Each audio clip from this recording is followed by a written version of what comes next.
Today we're going to continue our discussion from the last day. We'll just go with the flow, maybe, see where we end up.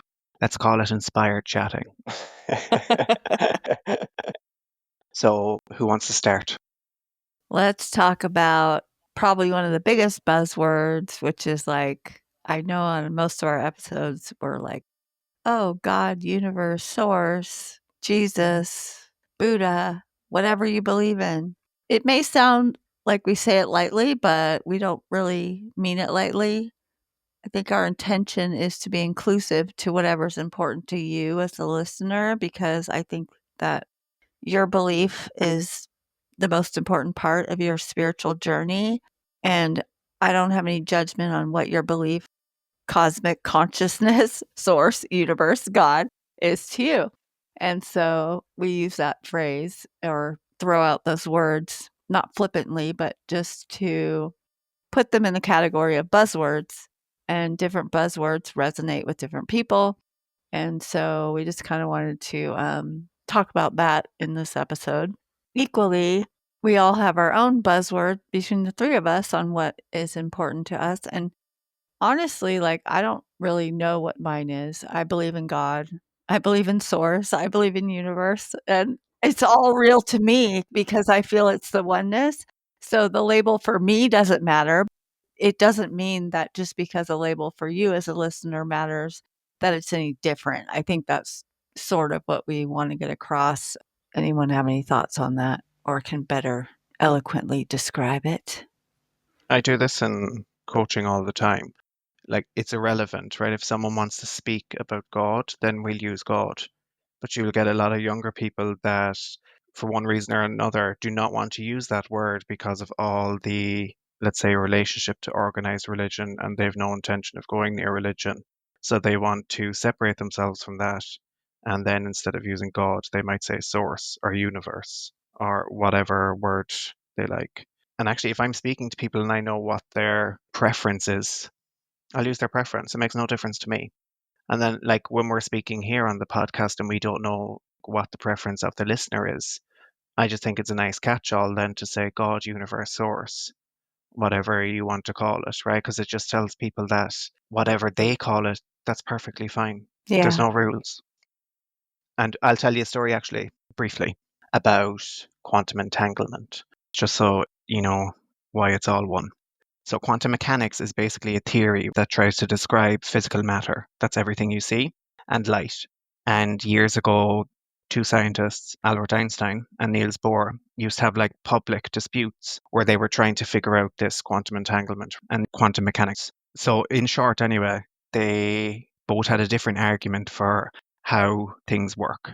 Einstein's idea was, imagine two suitcases and put them on opposite ends of the universe. His argument was, it's like a pair of gloves. If you opened a suitcase on one side of the universe and you've seen that the left hand glove was in the suitcase, you know then immediately on the other side of the universe is the right hand glove. Mm-hmm. So actually, there's no connection, because Einstein's argument was it's all predetermined beforehand. But Niels Bohr was like, no, it's not like that at all. Instead, imagine two spinning wheels, let's say with two different colors, so blue and red. And he said that if you were on one side of the universe and you spin the wheel and it stopped on blue, you immediately know that the other one stopped on red. Now, that shouldn't be possible because the two wheels are spread across the universe and that information would have to travel faster than the speed of light. And that's not possible, apparently. So these were the two scenarios that both of them gave to explain what they thought was happening and how they thought things worked. And it couldn't actually be proven for ages. But then, I don't know, it was in the 60s or 70s, someone did an experiment to prove which one of them was right. And Niels Bohr was right. He was right with his analogy using the wheel. So in other words, when you spin the wheel and it lands on red on one side of the universe, it immediately will land on blue on the other side of the universe. So we now have experiments in science to do with physics that proves everything in the universe is connected. And when you do something on one side, it's automatically known immediately on the other side of the universe. Why? Because everything is one. Yeah. Reminds me of that Saturday Night Live skit of Deep Thoughts with John Handy or something like that. Like, we have to sit and contemplate that. I like the death, I'm just saying. That's what it reminded me of. I think it's like we talked about in the previous episode, where you can put a label on something, you could put a name on it, but it's going to mean something different to everybody. Whether we're talking about God, source, universe, etc., whether we're talking about vibrations versus frequency, whether we're talking about anything in this work, it's all just from our perception and how we prefer to think about that. I don't know that every label means the same thing to every person anyway. So I'm not sure that, to me, it really matters what you want to call the universe. I guess that's what I'll call it right now, the universe in this particular moment. But sometimes I call it something else too. And as long as we understand what we're each talking about, I don't think that it has to have some kind of label. Yeah. Yeah, sure. Even if you say the word God, Carol, to Mhm. 10 different people might imagine something different in their head. Exactly. Yeah. It reminds me of that song, What If God Was One of Us? What if God was a woman? Like, I think there's a lot of questions around this idea of what exactly is God, whether you come from a religious perspective or not. It's not going to be the same for anybody. Buzzwords, quote unquote, in itself is something that, like, the more of the masses are drawn to, like, oh, the hot word of the day. And then it's like, why is that? Are more people relating to God, let's say, other than universe? And you find categories of people that latch on to these certain buzzwords, but at the end of the day, it's all the same. And I think that's, as you, at least for me, as I evolve on this spiritual journey, I tend to recognize that. Like, I think in an earlier episode, we talked about how religion and spirituality, or, things of the like, and how I had said, like, I'm happy if somebody's Catholic, if they wanna be. I'm happy if somebody's Buddhist or Muslim or whatever it is, or light beings, because it just means their mind is opening to the idea that there's something bigger than ourselves, and I think at the end of the day, that's what we're saying. And when we have this conversation about buzzwords, it's always fascinating to me how buzzwords catch on. Like, how is this word so popular, like, in the spiritual community? Why is breath work all the fire right now, Or is it because people are more comfortable when other people validate it? Things like that. I just want people to feel like if they call something they do something different, it's okay. Like, what's most important is you're connecting with it in your inner self and in your soul, and you're open to exploring it, you know? It's just like language in general, slang words and buzzwords in the general population and general language come and go. So it's no different than Mhm. with the metaphysical, which sometimes we might call spiritual stuff. Sometimes we might call it soul seeking. Like, even that word, those words can have both similarities and differences in them. So I don't think it's any different than the way we usually talk. Something does catch on for a while, maybe because it's new and shiny and bright. No, that sounds good. I like that. But later on, it turns into maybe breath work. Later on, becomes more about relaxation or whatever word we want to put on it. It might not always be called or referred to as that, but that's okay. As long as we all have a general idea of, okay, we feel like we are talking about breath as a source of calming and soothing our soul. So to me, that's kind of the general idea that we might all agree on, but yet we still all have a very different idea of how we would present that or how we would use the word. Does that make sense? Yeah. It's generational. A certain older generation might have a preference for the word God, whereas younger clients will prefer the word source or universe because they want nothing to do with organized religion. Mm-hmm. And as well, it's marketing and like that, the language of the day, right? There's slang, there's culture, all of that feeds into it. But one thing I always remember, and this is common across all of the religions as far as I know, but I'll give you the example from the Tao one. The Tao that can be told is not the eternal Tao. The name that can be named is not the eternal name. And what that always means to me is you can't speak about it. And this kind of fits in with the religions as well. let's say for someone like Jesus to speak of his experience, but for someone who hasn't had that experience, you're interpreting it through a particular lens. And so what I'm saying is the lens is irrelevant, but people will always have their own words for it because it's their own interpretation. And that'll change as well with time and with culture. So I always tell people, don't get caught up in the word. Like it's like what Tracy said a while ago. Whatever word is meaningful for you, that's all that really matters, because it's your intention and your feelings behind that intention means more than any word. And that's why I made the reference to the Tao thing there. The eternal Tao cannot be named, right? That should tell you, in a sense, that language and words will not be the same as experience. Yeah, so I think we're all agreeing on that idea here of it's a personal thing for you. But let's go ahead and talk about some other words that maybe are controversial or maybe people might have different ideas about, just to kind of clear up or maybe even bring other people into, like, we can have this kind of universal understanding of some of these things, even if they're not the same for everybody. I think talking about chakras is something that comes up a ton with people. They all want to know, how do we work with our chakras? Do we need to clear them? Do we need to align them? Those themselves are buzzwords, clearing and aligning. So it's all kind of enmeshed, all of these terms that we use in our woo woo metaphysical spiritual world, right? But chakras, in my opinion, are meant to be like the source of power, the source of energy for yourself. And so there's 7 different ones, and they align with the spine and the torso, and they each have a different function or a different energy that they house, or a different energy that flows through you. So, for example, we talked about the third eye the other day and how that's kind of our place where we use our intuition. And you also have, let's say, a heart chakra. And so the heart chakra, I think that would be pretty obvious to people. That's where we are housing our heart, but not in the physical sense so much as the love that we feel for others, that for ourselves, for the universe, for source.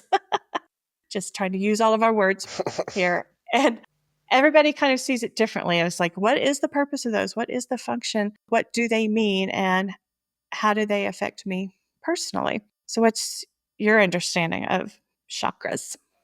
Well, I'm all over the place with chakras because I feel like it's a tidy way to categorize maybe parts of people. This is just the way I see it.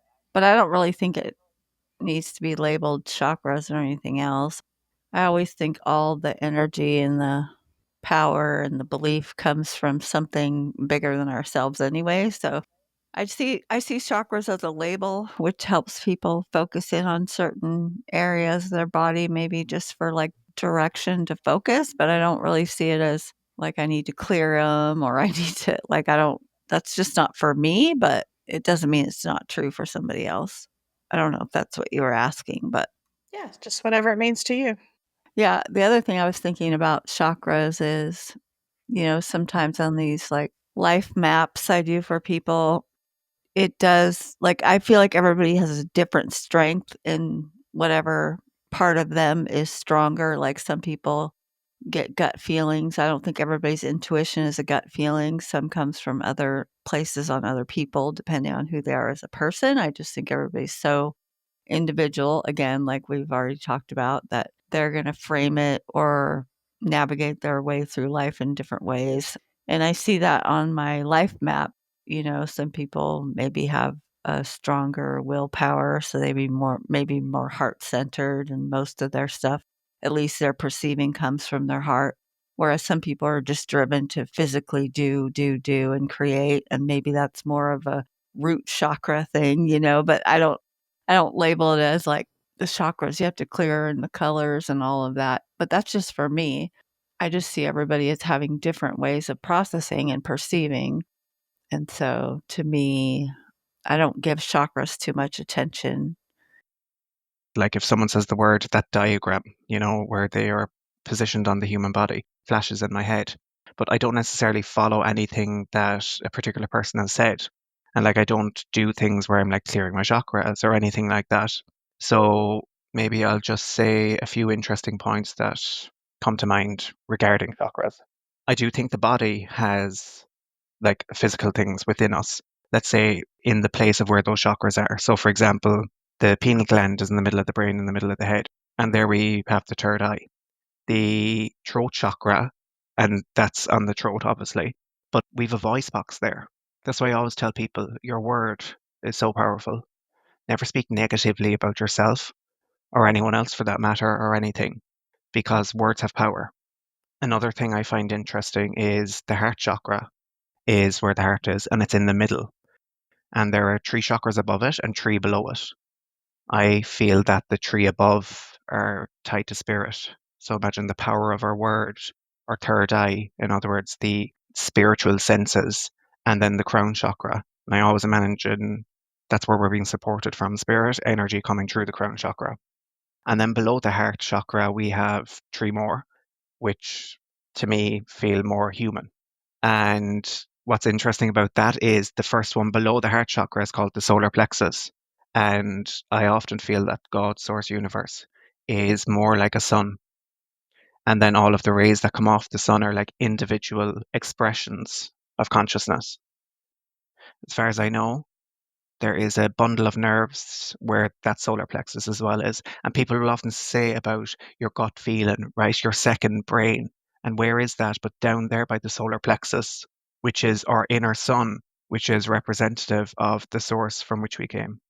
And one last thing I'll say about it is I don't focus on them, but when I do meditate, like I focus on my heart a lot, but it's not necessarily for my chakra. And I do feel energy around those different points of the body. So I just find those things interesting. But as I said, I don't necessarily follow anyone's doctrine or prescription on them or anything. But I just thought I'd share those points in case people find them interesting. Yeah. Yeah, I'm kind of the same way. Like there's an awareness, but I don't focus on it too much. I just notice things, but I don't necessarily try to change anything in regards to that. It's interesting though. I do like information and I do like knowing about some things and what other people think about things, but I don't feel like I need to put too much attention on doing anything necessarily with those chakras.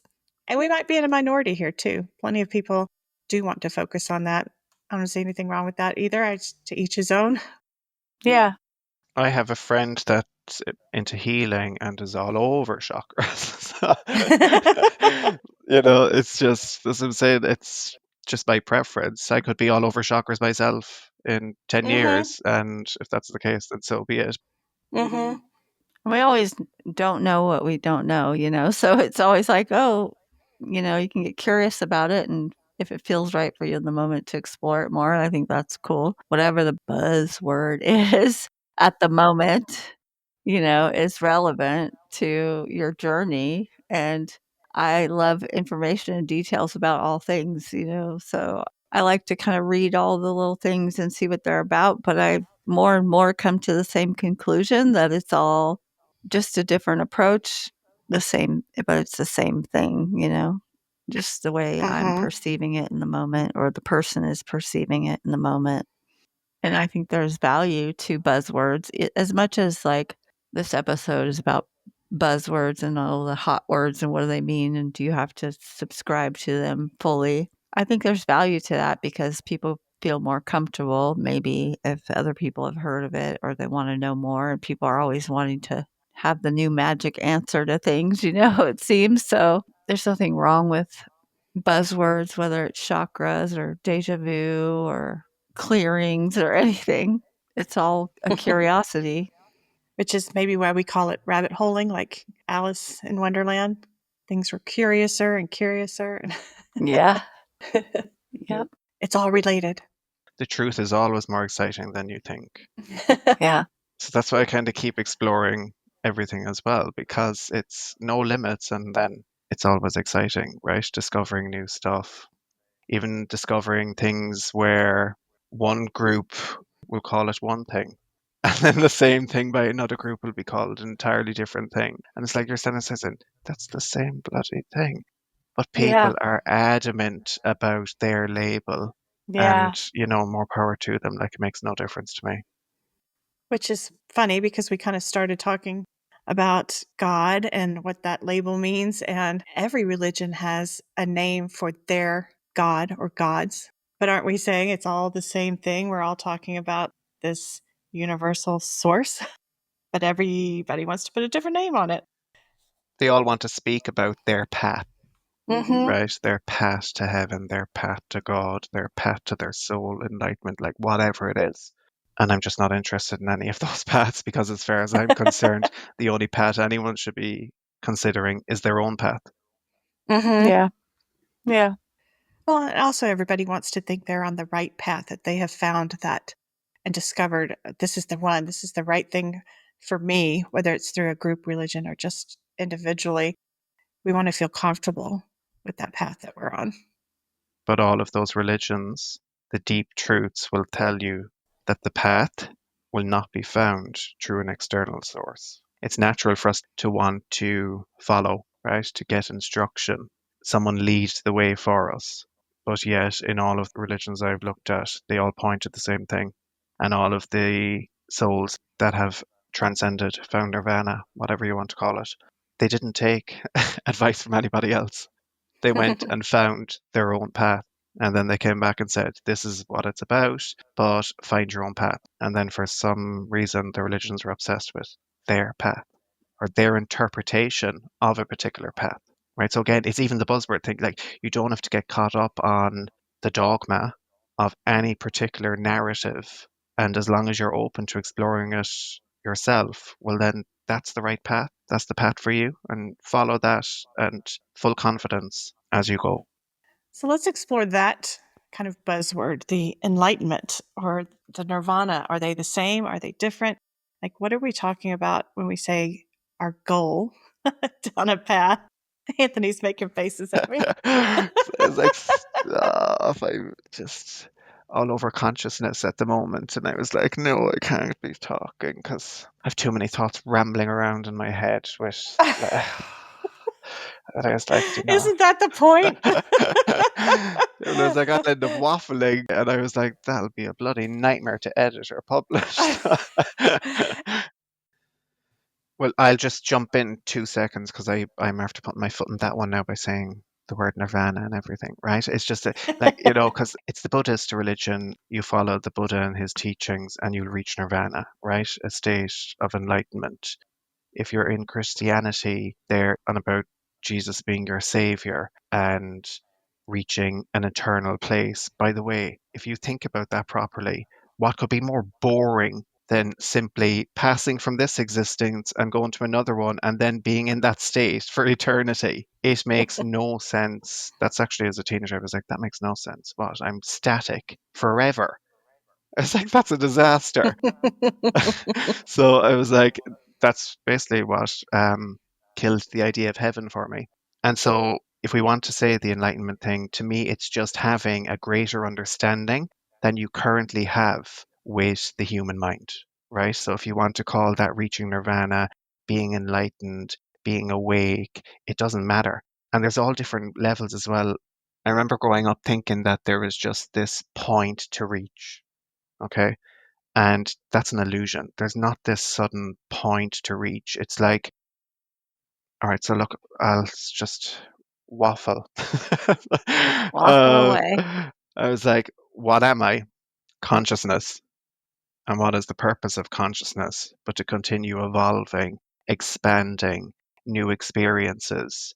So that is totally contradictory to this idea of an eternal resting place, of going somewhere and being static forever. Like, that does not fit in at all. And so this whole life is a process. And throughout it all, your consciousness, is evolving.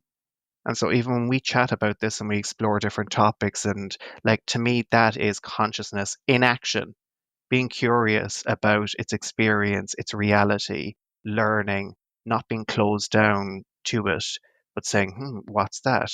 Let's go explore this topic. Here, I found something new. This is interesting. In other words, it's maintaining that curious child throughout.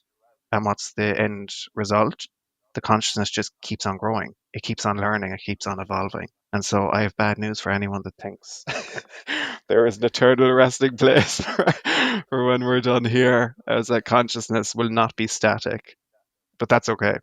You'll be okay with that once we lose the human costume. Costume. The meat suit. I will say that Disney ruined it for a lot of people because they have all these movies where it's like, there's your happy ending, go away. And so I grew up thinking that that's how life was supposed to be, but very soon learned that it's constantly evolving and that's what's supposed to be. And I spend a lot of time telling people that too when they ask for advice and stuff. So you're not static in life. So why would you think Yeah. that you're going to be static after it? I think that depending on how people grow up and what they've, it's like what they grew up with. If we're talking about religion, for example, that maybe they found some sense of solace there and it's like a loyalty belief that they carry with them. And there's nothing wrong with that. Like I said before, I'm happy if that brings you to your spirituality. But I definitely agree that it's not static after we pass. Our people are very much alive, just not in their meat suit after they're gone from their human costume, Well, hopefully our evolvement and our growth and our not staticky selves when we have passed from the physical is not going to be nearly as challenging, though, as the human experience. And I feel like this is just one part of our evolvement is having this human experience that isn't easy. And I am hoping, fingers crossed, that that's the last I'll have to deal with that kind of situation. That the growth, like we said, our reaching that kind of nirvana state is more about how we work with each other in that universal state, and that it doesn't have the human emotions around it that include like anger and sadness and difficulties. So I'm just putting it out there to the universe. My heaven, my nirvana, it needs to be happy, happy, joy, joy, like a Disney ending. Mhm. I went walking the other day and I was passing a lake and the sun was setting and there was birds all around me singing. I could hear insects. The water was pure still. There was fish in it. And I just had the thought, heaven is a state of mind and heaven can be found on earth. Yeah. Mm-hmm.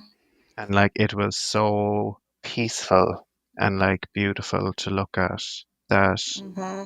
I only left because the sun disappeared. Right down behind the trees there. It's like, oh fuck, we better go home. But that was just it was kind of a moment, you know? Yeah. Mm-hmm. That is a perfect example as well of what I mean, the growth in consciousness. Would my consciousness have, let's say, experienced that moment when I was in my teens, for example? No, it would not have, because it would have been preoccupied with something else and it probably would have passed that by. Mm-hmm. You go through life, you keep evolving. You know, people always say it's self development. I'm like, yeah, it is self development. But what are you? The consciousness is what you are, and that's what's growing and developing. That's funny. I had my own little sunset bliss recently as well. Me too. it's it's the simple things. And maybe that's part of the growth. We appreciate the little things and not worry about the bigger picture. Yeah, the picture is so big and it's never ending. I had this, that moment too. There's a little butterfly. There's a lot of butterflies out right now when it's not storming because of the spring. And it's like they're so beautiful. And then they're just gone, but they're not gone. They're back in the earth as something else, right? And it just caught me when humans, we think of time and how short it is, but they're just like present in that moment. And maybe they're only beautiful and flying around for a day or two, and it's like, wow. Yeah, but they get to eat sugar their whole life. Ah, that's funny. The caterpillar cocoons, turns into a beautiful butterfly. Nobody knows about the magic that happens for Yeah. that transformation to occur. The intelligence within that. And you could get caught up on trying to figure out the inner workings, Yeah. and you will just miss the beauty of what it is. Yeah. So I try to remind myself of that when I get too analytical or too human sometimes in my own head, right? It's just a Yeah. nice kind of little story said you don't need to know everything. And not everything in the journey needs to look pretty or feel a certain way, you know? Like, depending on how you're looking at the butterfly and the caterpillar and in the pupa stage and all that things, like, it gets messy and ugly, and there's a hard shell around at one point, and there's a lot of stuff going on that nobody sees, you know? You could say that about anything, I guess, if you're picking it apart. The butterfly just struck me because the concept of time and how long they're actually here and how beautiful they are and what they get done when they're here. It was a reminder for me that, life is short and that presence is important, which we're always talking about. So as buzzwords go, it's more about your presence in whatever buzzword you're interested in than the actual word. Well, that's where the growth happens, is in the ugly stuff, like you were saying, and the hard stuff, Mhm. right? So we don't want everybody to see that necessarily, because we all have our stuff, but you kind of want to hide that away and maybe sit with it or just not even share it sometimes. But then you take the time to address it, and that's where you evolve, and that's where your consciousness evolves and grows even more in those ugly moments. Even the names of the different episodes that we have, energy, manifesting, they're all buzzwords too. Well, of course, we're on trend. We're on trend, yeah. But I was like, we need them. How else are we going to title the episode? I was like, they are buzzwords, but they're buzzwords we needed. So sorry about that. We're just part of the collective, that's all. Collective thinking. I think that when we talk about those peaceful times that we had, those moments of bliss, and we're recognizing that for ourselves, that growth, I think, has come from a place of we're learning to recognize that worrying about things causes us anxiety, and we miss the beautiful moments when we do that. We're not growing if we're worrying about stuff, if we're thinking about the future that's causing us anxiety. But when we're very, very present in the moment, and present is a buzzword as well, being present, when we are very present, that's when we can escape that anxiety and escape that worry and just be. And it's hard to just be, don't you think? It is. It takes effort because it's very easy for us to get caught up with our thoughts. And when we get caught up with our thoughts, that's what brings stress, anxiety, right? Because we're living in our head, so to speak. We're almost on autopilot, some of us moving through life.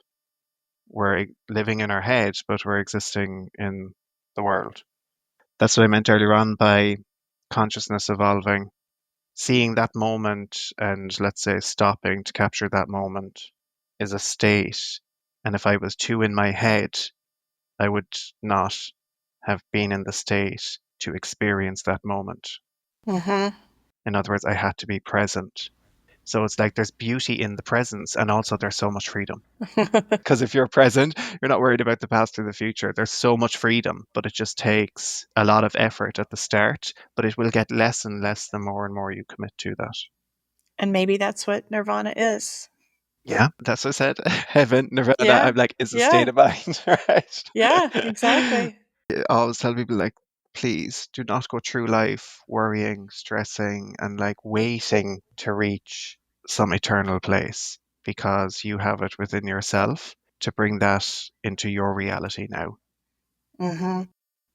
I want people to know that don't let a buzzword about something limit you or turn you off from opening your mind to some other way to get there if it's not resonating with you. Like if all your friends are into astrology and you are more attracted to palm reading, you can get the same information on both of those tools. So if you're thinking because all your friends and everybody loves talking about astrology, but it's not making sense to you or it doesn't speak to you in the way that you like, then get curious about the palm reading because it's all in the oneness and it's all part of your journey. And so I guess I just wanted people to feel empowered to do that, even if it's a hot word of the day or a hot topic of the week. It doesn't limit your spiritual growth if you don't resonate with the hot buzzword of the day, but they are relevant to people because it helps open doors. You're right, Tracy. So people shouldn't get caught up on the word and what makes a word a buzzword. Just a group of people. So it's like if some group of people want to call something Yeah. a particular thing, I was like, away with them. And then off you go yourself.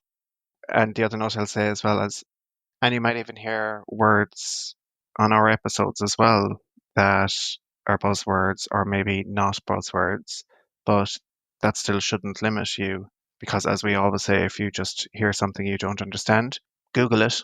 Mm-hmm. All right, we leave it there, sure. Thanks for listening, everyone. And feel free to reach out in the comments or via the socials if you want us to chat about any particular topic. Just let us know. See you next time. See ya. Bye. So on.